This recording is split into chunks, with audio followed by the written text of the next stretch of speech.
नमस्कार दोस्तों।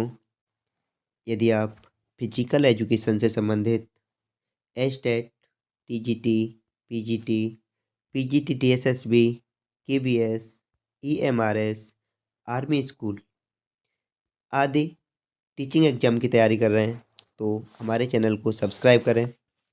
यदि आपको सीरीज पसंद आती है तो अपने साथियों के पास शेयर करें, लाइक करें और हमारे चैनल की प्लेलिस्ट में देखें। आपको बहुत सी क्लासें मिल जाएंगी जो आने वाले एग्जाम के लिए बहुत ही महत्वपूर्ण सिद्ध होंगी।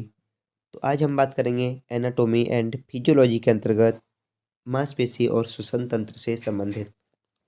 तो मांसपेशी तंत्र के अंतर्गत आज का पहला प्रश्न, मांसपेशी तंतु के संकुचन एलिमेंट को कहते हैं तो क्या कहते हैं? मायोफाइब्रिल। याद रखेंगे। हमारे शरीर में कुल कितनी मांसपेशियां पाई जाती हैं? तो 639। मांसपेशियों का अध्ययन किसके अंतर्गत करते हैं? तो याद रखेंगे मायोलॉजी। इसके अंतर्गत मायोलॉजी। मांसपेशी कोशिका को क्या कहते हैं? तो मांसपेशी तंतु कहते हैं। मांसपेशी तंतु समूह किसके द्वारा ढका होता है? तो याद रखना पेरीमाइसियम।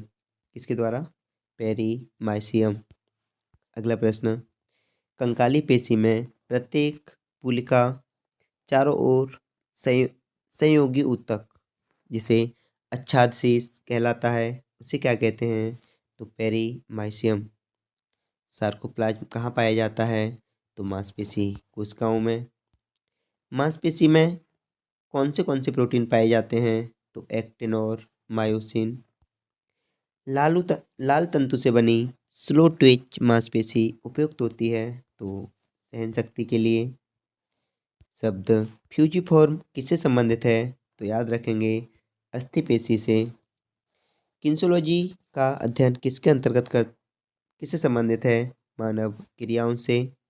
जबकि पेशीय विज्ञान के अंतर्गत किसका अध्ययन करते हैं? तो मानव की गति का। मानव शरीर में मांसपेशियां कितने प्रकार की होती हैं? तो 3, वॉलेंट्री, इनवॉलेंट्री और कार्डियक।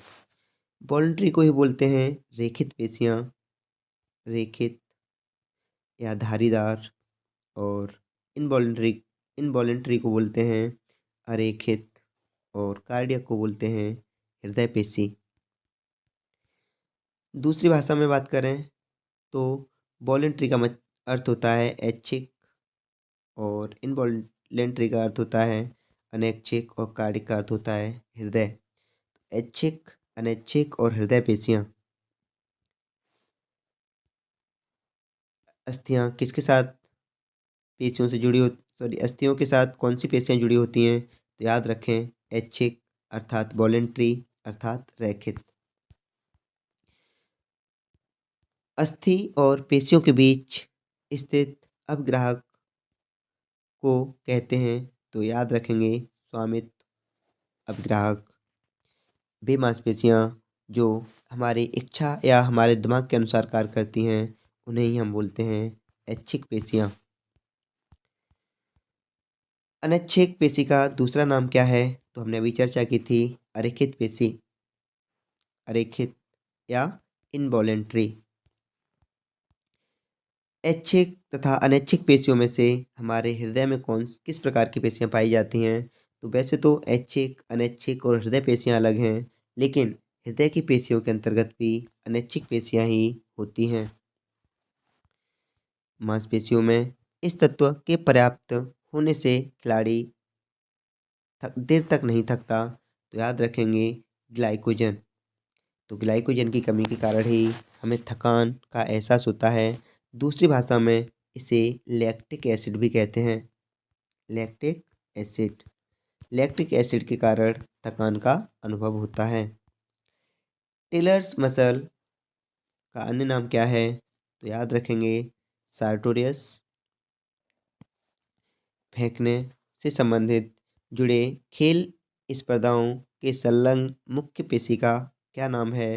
तो बृहत अंशपेशी अर्थात पेक्टोरियस मेजर। मांस आमाशय में पदार्थ के प्रवेश की अनुमति देने वाले पेशी वलय को क्या कहते हैं?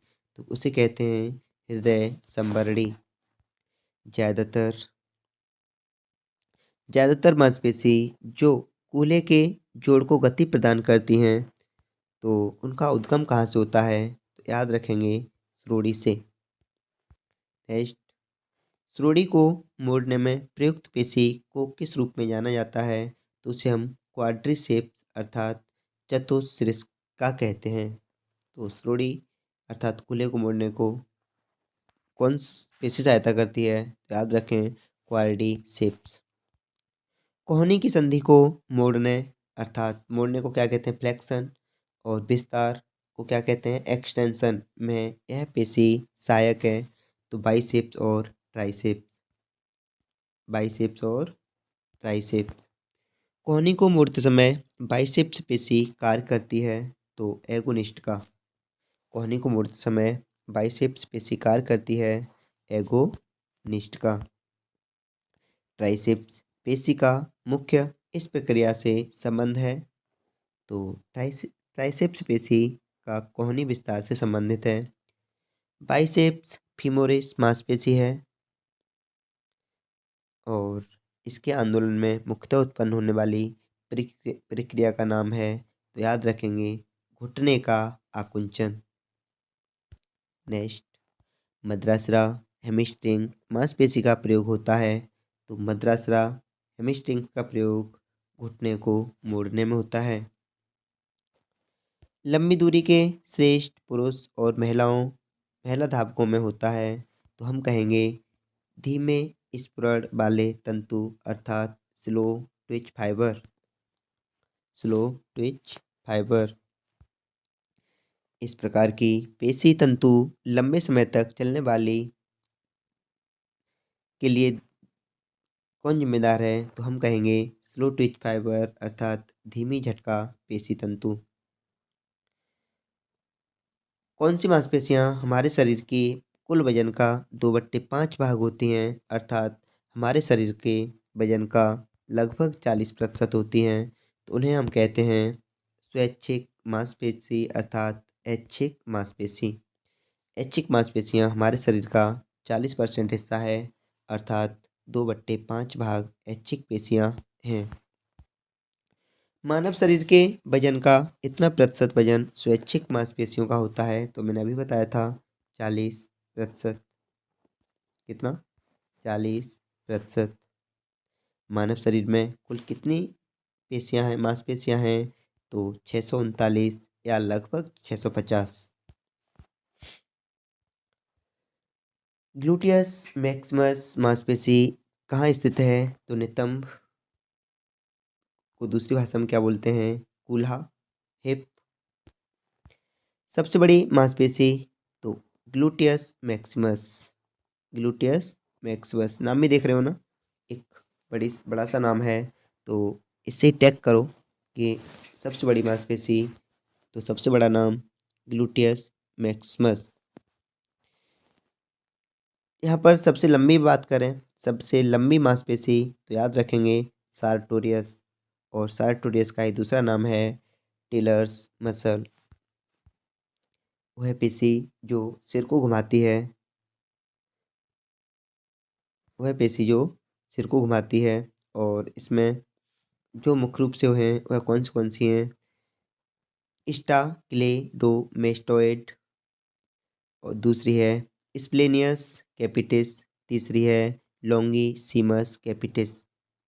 तो यह तीनों मांसपेशियां गर्दन को अर्थात सिर को घुमाने में मदद करती हैं।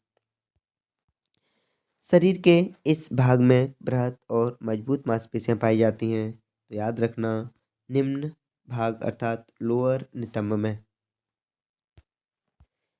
यह मांसपेशी कमर की सबसे चौड़ी मांसपेशी है, तो जिसका नाम क्या है? Latissimus dorsi. मानव शरीर में सर्वाधिक शक्तिशाली मांसपेशी है, तो याद रखेंगे जबड़े में, जिसका नाम क्या है? मसेटर मांसपेशी। और गैस्ट्रोनेमियस पेशी कहाँ स्थित है? तो निचले पैर में। विशिष्ट ऊतकों के संदर्भ में विशिष्ट ऊतकों के संदर्भ में मांसपेशियों के टिश्यू में लगभग इतने प्रतिशत पानी पाया जाता है, तो लगभग 75%। सोलियस मांसपेशी कहाँ स्थित है, तो निचले पैर में। कॉफ अर्थात पिंडली मांसपेशी का वैज्ञानिक नाम क्या है, तो हैंगेस्ट्रेनेमियस। मांसपेशी का अध्ययन कहलाता है, तो मायोलॉजी। मांसपेशी मानव शरीर को प्रदान करती है, तो आकृति।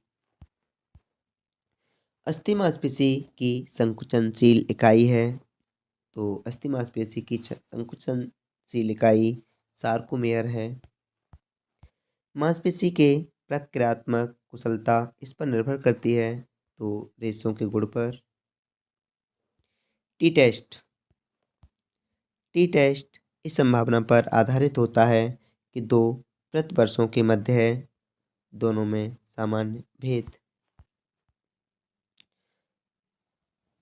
तो ज़्यादातर एग्जाम में अब कथन देखने को मिल जाते हैं। पहले यह कथन कारण नेट के एग्जाम में देखने को मिलते थे, लेकिन DSSB, KVS इन सभी एग्जाम में यह प्रश्न अक्सर पूछे जाते हैं। तो समझें। कथन: मांसपेशियां जो दो जोड़ों के आर पार होकर गुजरती हैं उन्हें द्विसंधीय मांसपेशी कहते हैं।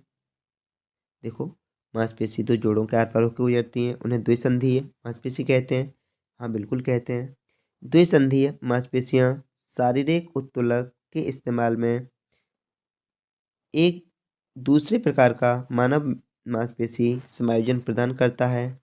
मेरे हिसाब से तो दोनों सही होने चाहिए, दोनों सही हैं।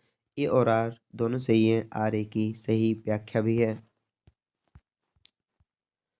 अब यहाँ बात करेंगे श्वसन तंत्र से संबंधित प्रश्न। तो हम जाने श्वसन तंत्र के अंतर्गत हमारे जो फेफड़े होते हैं वह किस अंग द्वारा ढके होते हैं। तो पहला प्रश्न यही है कि प्लूरा द्वारा ढका रहता है, तो याद रखेंगे फेफड़े। नेक्स्ट, एक वयस्क व्यक्ति में ट्रैकिया की लंबाई क्या होती है। तो ट्रैकिया की लंबाई 10 से 13 सेंटीमीटर।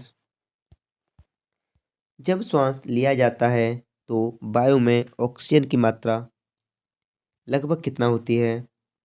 लगभग 20% हम मानते हैं, अर्थात रियल में देखा जाए तो 20.94%, या इसे ही दूसरी भाषा में 21% भी कह देते हैं, लेकिन लगभग में कितना लिया इन्होंने, 20।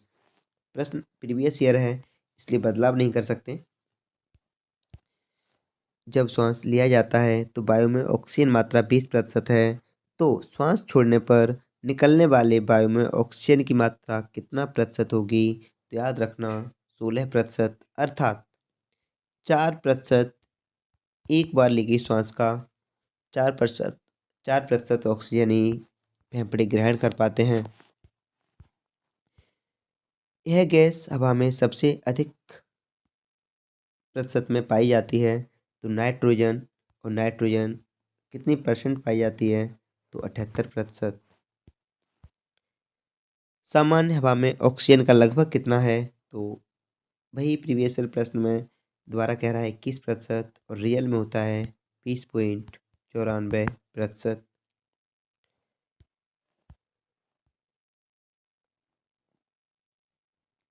मानव शरीर में मुख्य श्वसन अंग है। तो मानव शरीर में मुख्य श्वसन अंग फेफड़े हैं।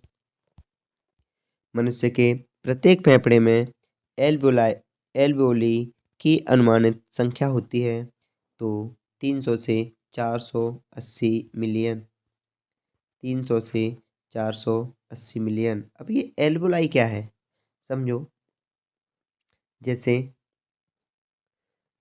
ये हमारी ट्रेकिया, और इस प्रकार से ये हमारे फेफड़े। फेफड़े अगर हम बात करें, फेफड़े में इस प्रकार से शाखाएं निकली होती हैं, और शाखाएं भी एक छोटी छोटी शाखाओं में बटी होती हैं। बस इन्हीं क्या कहते हैं, एल्वेओलाई।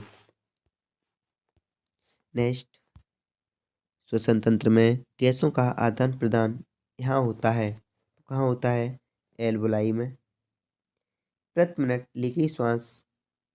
ली गई हवा की मात्रा को कहते हैं तो मिनट आयतन या श्वास मिनट आयतन। वायु की वह मात्रा जो प्रत्येक श्वसन क्रिया में अंदर व बाहर ले जाई जाती है उसे क्या कहते हैं? उसे कहते हैं टाइडल वॉल्यूम। अधिक से अधिक श्वास बाहर निकालने के उपरांत फेफड़ों में बची हुई वायु की मात्रा को क्या कहते हैं? उसे कहते हैं रेसिड्यूअल वॉल्यूम। Residual volume. श्वसन प्रणाली का वह भाग वाणी के लिए उत्तरदायी है तो लैरिंक्स। कार्बन डाइऑक्साइड युक्त रक्त कहाँ ऑक्सीकृत होता है? फेफड़ों में। कार्डियोपल्मोनरी रिसस्टेशन अर्थात सीपीआर जिसे कहते हैं, कार्डियोपल्मोनरी रिसस्टेशन, इस रोगी के लिए कृत्रिम वायु संचालन और रक्त संचार स्थापित करने के लिए प्रयोग किया जाता है तो श्वास रोगी के लिए। ऑक्सीजन के बिना सेलुलर ऊर्जा के उत्पादन की प्रक्रिया को इस के रूप में जाना जाता है तो अवायवीय श्वसन। नेक्स्ट, अन्य रासायनिक स्रोतों से एटीपी का निर्माण कर ऊर्जा भंडार की प्रक्रिया क्या कहलाती है? फास्फोरिलीकरण। फास्फोरिलीकरण। फेफड़ों की कुल वायु क्षमता होती है तो लगभग 6 लीटर। प्राणधार क्षमता है तो प्राणधार क्षमता क्या है?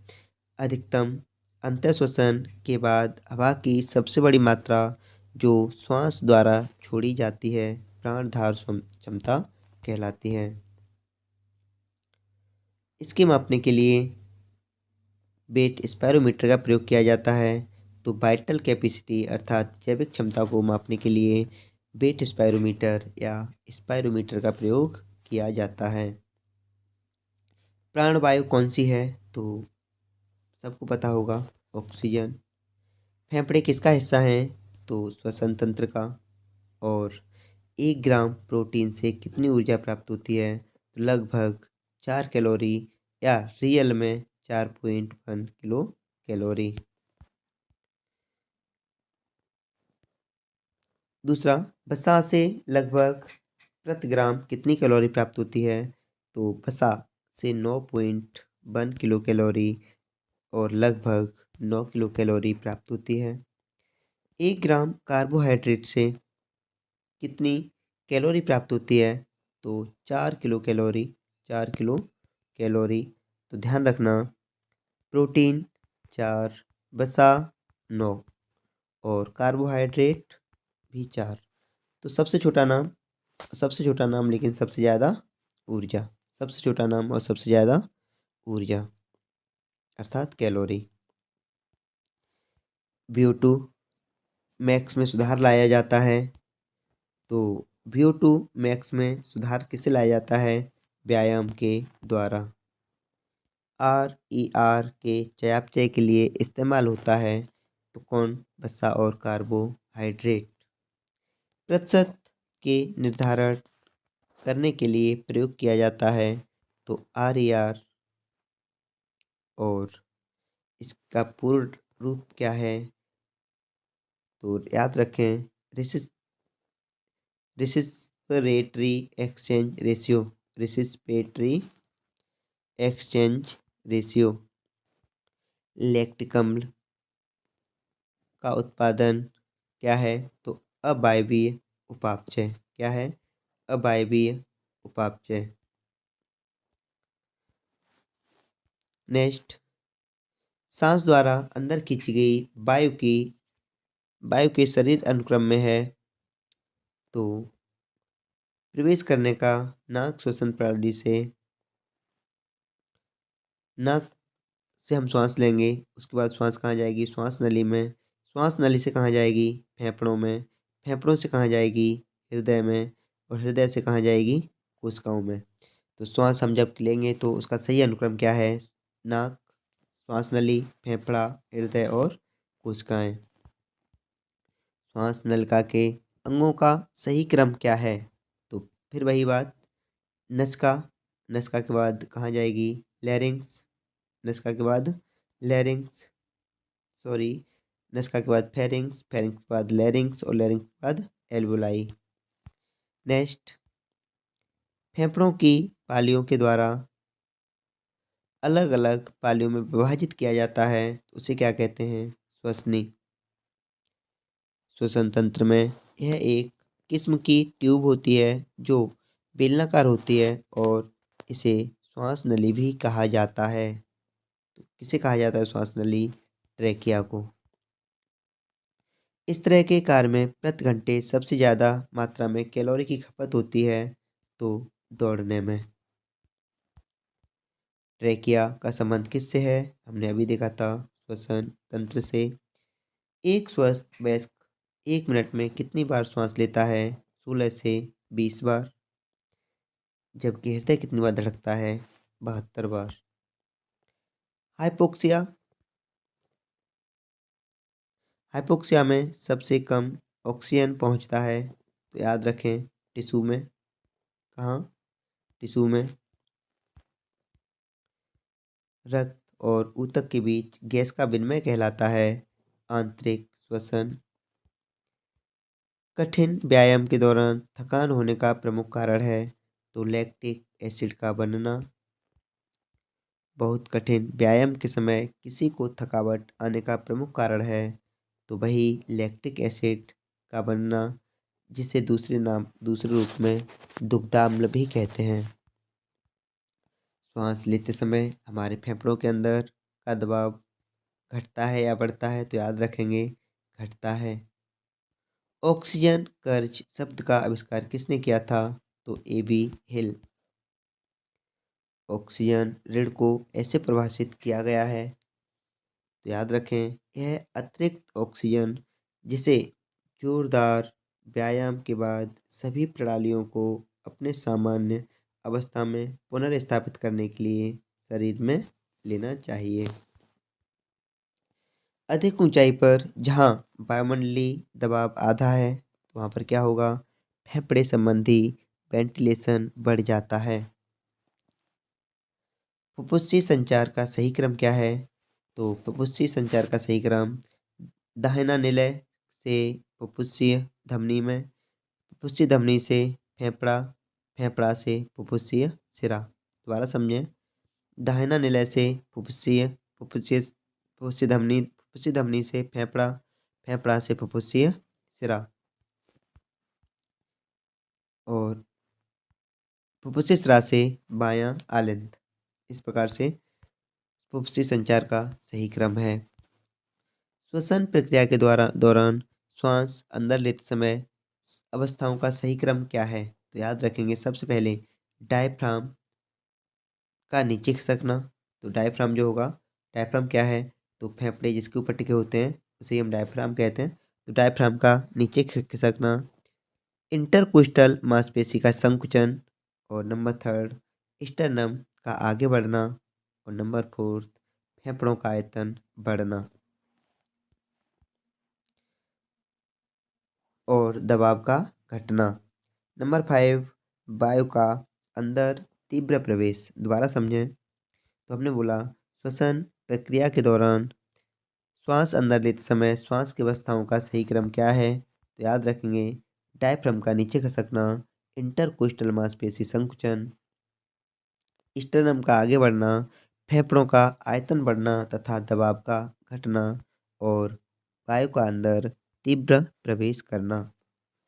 तो थैंक्स फॉर वाचिंग। यदि आपको सीरीज पसंद आई तो प्लीज़ लाइक करें, शेयर करें, और यदि आपने अब तक सब्सक्राइब नहीं किया है तो प्लीज़ सब्सक्राइब करें। धन्यवाद।